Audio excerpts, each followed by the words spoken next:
لبیک 82 83 84 85 86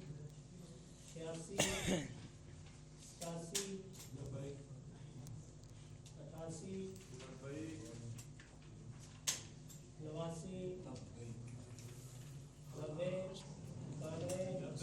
89 90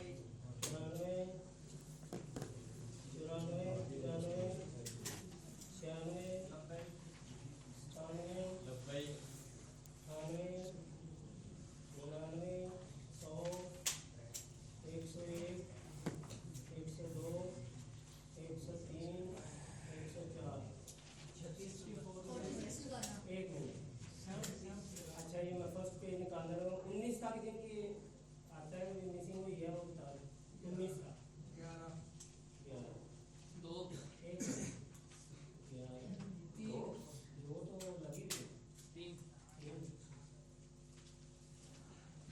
آگے جی 20 سے لے کر 38 تک 20 سے 38 تک کیا ہے 36 تک 36 39 سے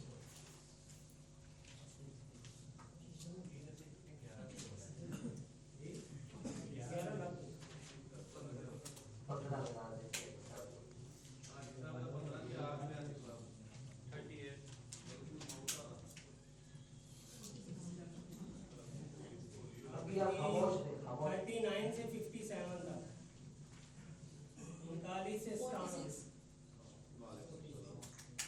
اور جی 47 اس کے بعد جی 58 سے 76 تک 64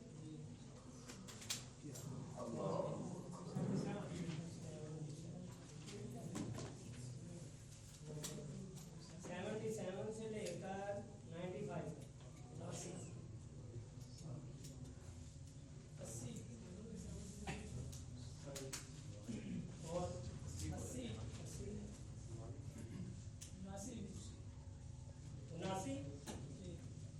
اور 80 دونوں ڈبل 8 آگے 96 سے 104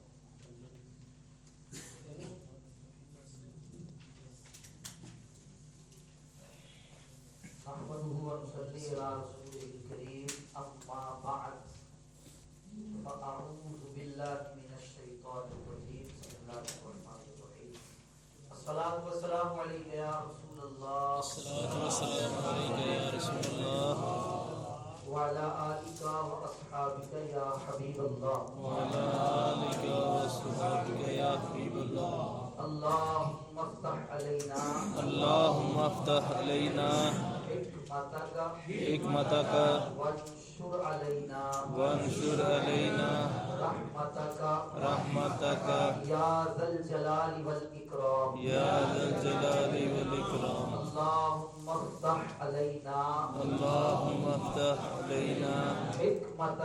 حكمتك وانشر علينا رحمتك يا ذا الجلال والإكرام اللهم افتح علينا حكمتك وانشر علينا رحمتك يا ذا الجلال والإكرام الصلاة والسلام عليك يا نبي الله وعلى آلك وأصحابك يا نور الله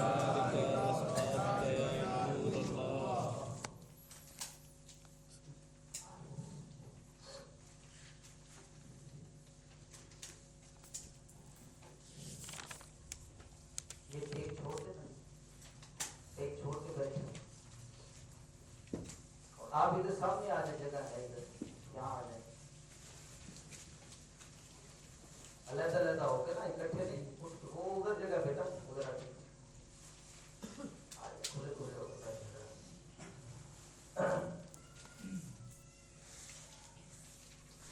آج کتنے دن ہو گئے جی کورس کو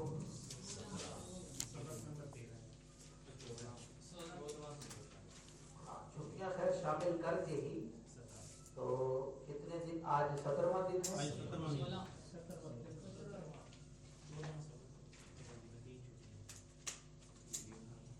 دن گزرتے جا رہے ہیں، آدھے سے زیادہ دن گزر گئے ہیں،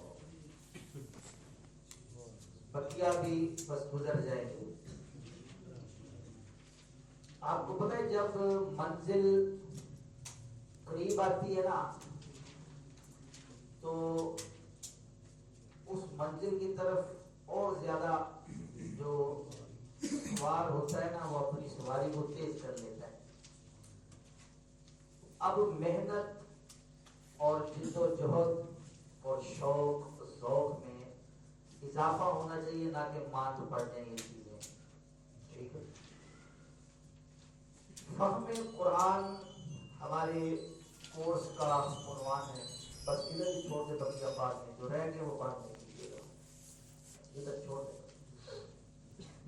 اب آپ توجہ فرمائیں، فہم قرآن کورس ہمارا عنوان جو ہے نا وہ کیا ہے؟ فہم قرآن کورس۔ مطلب کیا ہے؟ قرآن مجید فرقان حمید کو سمجھنا، قرآن کو سمجھنے کے لیے، اس کے ضابطوں کو سمجھنے کے لیے یہ کورس ترتیب دیا گیا، اور بحمد اللہ تعالی، اللہ تعالیٰ کے فضل و کرم سے قرآن کے فیض سے آنے والے خوب فیض یاب ہوئے۔ آپ کا برابر آنا استقامت کے ساتھ یہ اس بات کا بین ثبوت ہے کہ آنے والوں کو اس کورس سے بہت فائدہ ہوا ہے۔ قرآن نے اپنے فیوز و برکات کو ہمارے سینوں میں انڈیلا ہے، اللہ تعالیٰ ہمیں اس کو سنبھالنے کی توفیق عطا فرمائے۔ اللہ تعالیٰ فرماتا ہے قرآن ہی میں، لَئِن شَكَرْتُمْ لَأَزِيدَنَّكُمْ، اگر تم اللہ کی نعمتوں کا شکر ادا کرو گے اللہ تبارک و تعالیٰ ان نعمتوں میں اضافہ فرمائے گا۔ قرآن کا فہم ملنا یہ بھی اللہ تعالیٰ کی نعمت ہے، ہر کسی کو نہیں ملتی۔ آپ دیکھ لیں قرآن کی عظیم دولت، اس کا جو فہم ہے وہ ہر کسی کو نہیں ملتا۔ اللہ تعالیٰ کے منتخب بندے ہوتے ہیں، برگزیدہ بندے ہوتے ہیں جو اس فیض کو پاتے ہیں۔ اللہ تعالیٰ ہمارا ہمیشہ شمار ایسے لوگوں میں فرمائے۔ آج کا موضوع بہت اہم موضوع ہے، انتہائی اہم موضوع، اور اس کے سمجھنے کی بہت زیادہ ضرورت ہے۔ اس میں شکوک و شبہات میں اس قدر الجھا دیا جاتا ہے، اچھے بھلے دیندار جو لوگ ہوتے ہیں وہ بھی ان مسائل کا شکار رہتے ہیں۔ اس موضوع کو انشاءاللہ ہم 2 نشستوں کے اندر قدر تفصیل کے ساتھ سمجھنے کی کوشش کریں گے۔ سمجھ لیں کہ اس کی پہلی قسط آج ہے اور دوسری کل، بڑی تفصیل کے ساتھ۔ موضوع کیا ہے؟ شرک۔ یہ جو کہہ دیا جاتا ہے نا خام خائی کہ یہ جی اہل سنت و جماعت کا یہ جو فعل ہے یہ شرک ہے، یا کے ساتھ ندا کر دی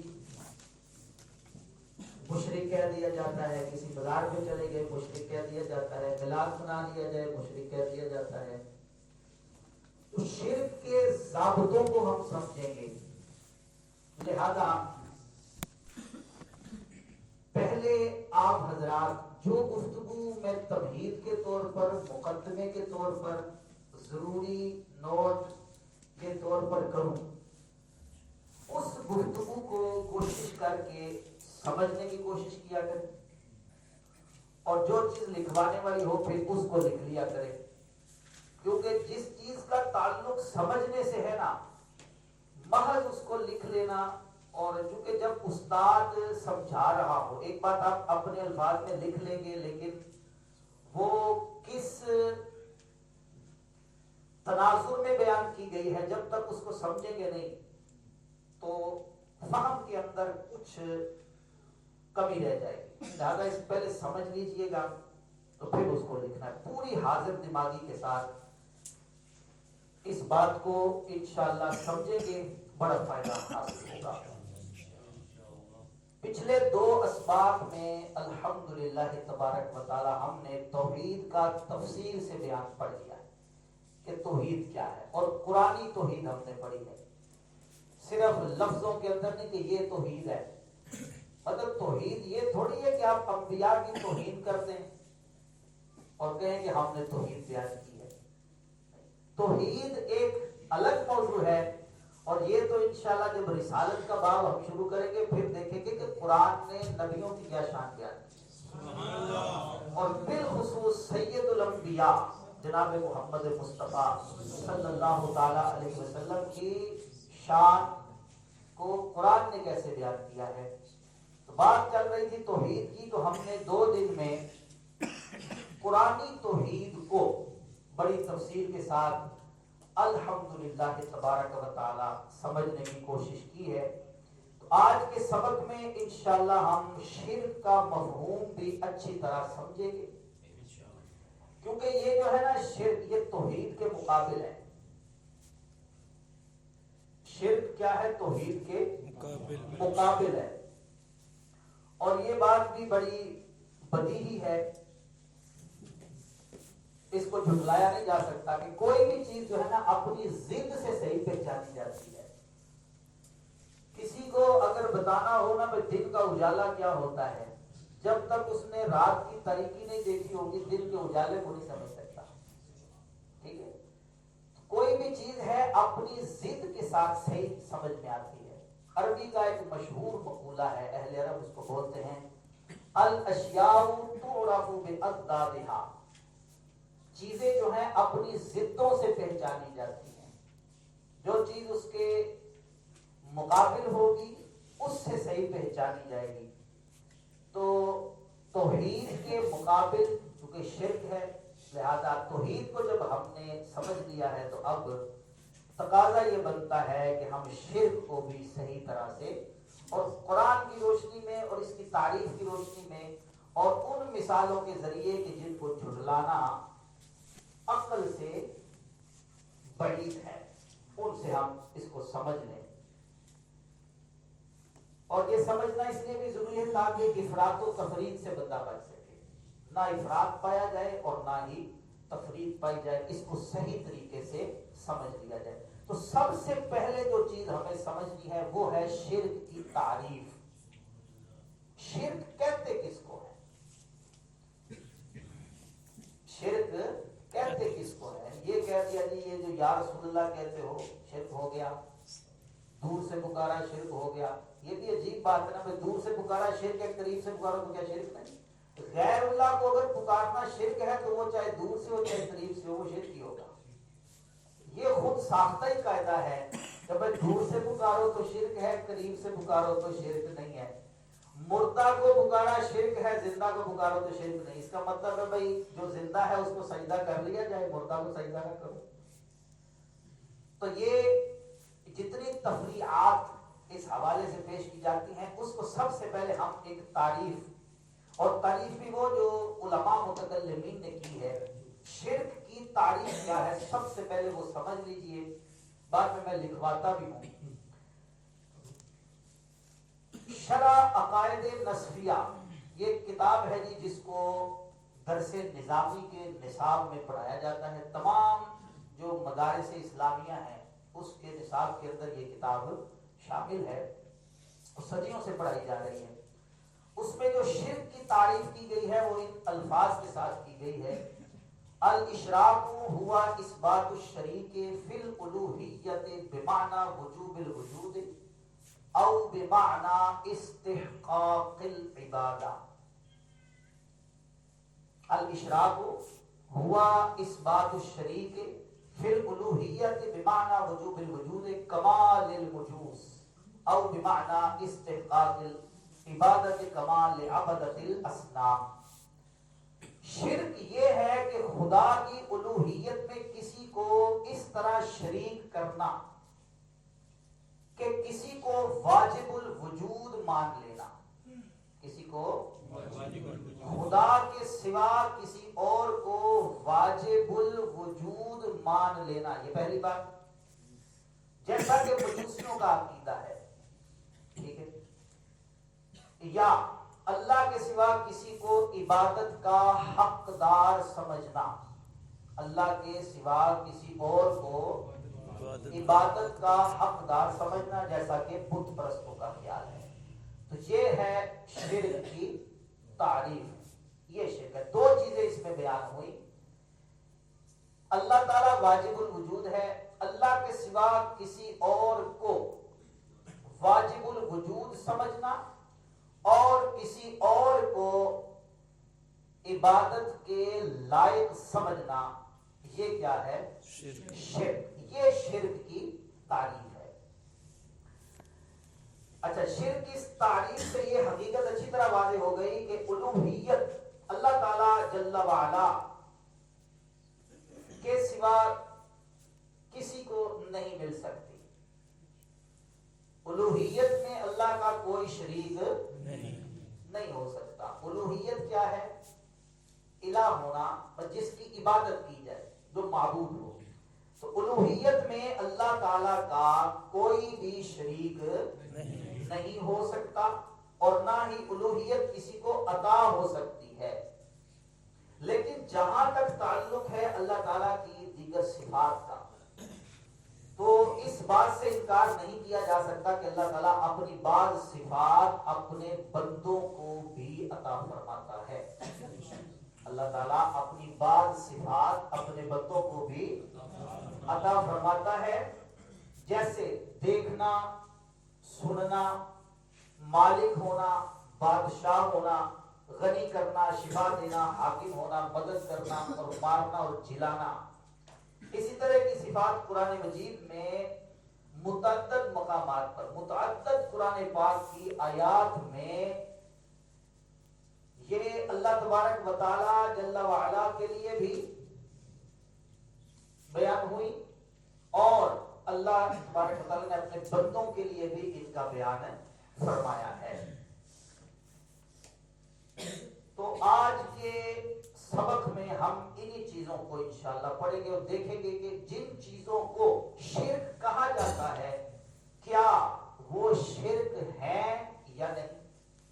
کیا چیز ہم نے سمجھنی ہے.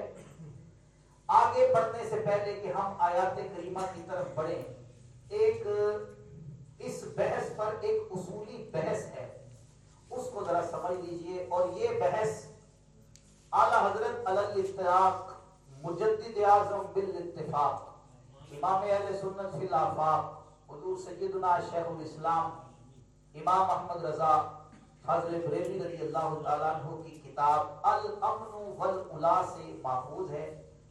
ان الفاظ سے میں آسان اردو میں اپنے انداز میں اس کو لکھ کر لایا ہوں.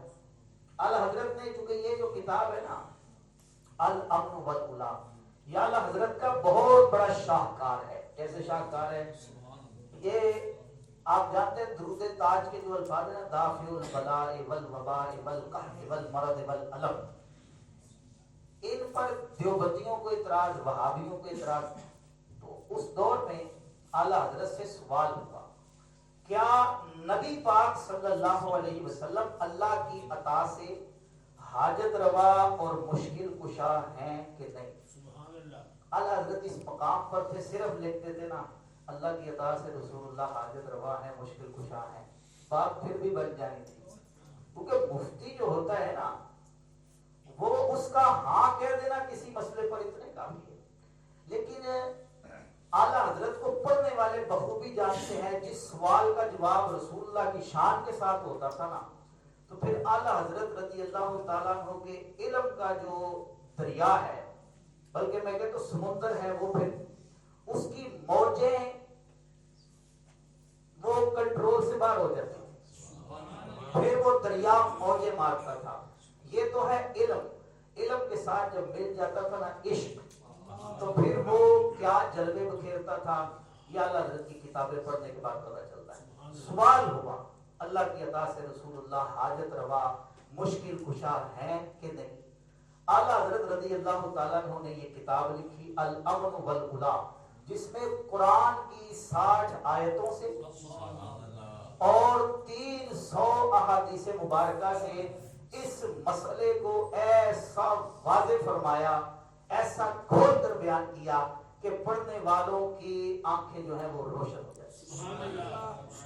ایک مسئلہ ہے اور کس طرح بیان کر رہے ہیں، 60 آیتیں اور 300 احادیث ایک مسئلے کو ثابت کرنے کے لیے۔ یہ ہے اعلیٰ حضرت امام احمد رضا کی قرآن فہمی اور حدیث پاک کے اندر امام اہل سنت رضی اللہ تعالی عنہ کا کامل فہم۔ اس کتاب میں بھی اعلیٰ حضرت نے، کیونکہ آپ نے جب اس کو دلائل سے ذکر کیا نا، بس کافی ہو گیا، اتنے کافی۔ اب کیا ہوا، جب یہ جو اصولی بحث میں آپ کو سنانے لگا ہوں، میرے توجہ فرمائیں۔ ہم جب کہتے ہیں نا، ہم کہتے ہیں کہ بھائی جیسے علم غیب ہے اور رسول اللہ کا مالک و مختار ہوتا ہے۔ قرآن میں 2 طرح کی آیتیں، میں پہلے بھی سمجھا چکا ہوں، اس طرح ایک جدول بنا کر، ایک طرف آیات اس بات، دوسری طرف آیات نفی۔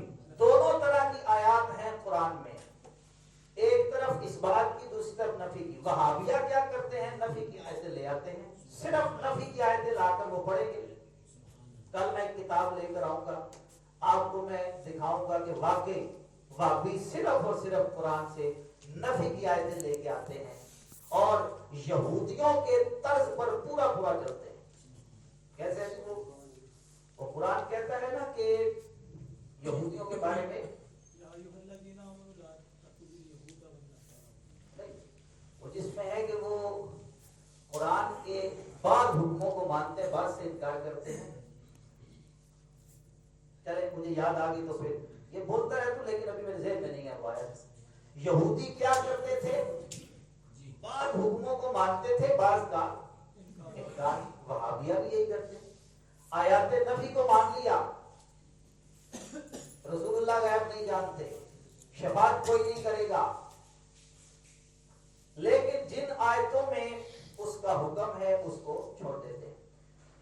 جب کوئی کہتا ہے کہ دیکھو بھائی اس میں جو نفی کی گئی ہے وہ ذاتی کی نفی ہے، کہ ذاتی طور پہ کوئی نہیں جانتا، ہاں عطائی طور پہ جانتا، اب وہ کیا کہتے ہیں، وہابی کہتے ہیں یہ تقسیم تم نے خود کی ہے، یہ تقسیم ہے اعلیٰ حضرت رحمت اللہ علیہ نے اصولی بحث کی ہے،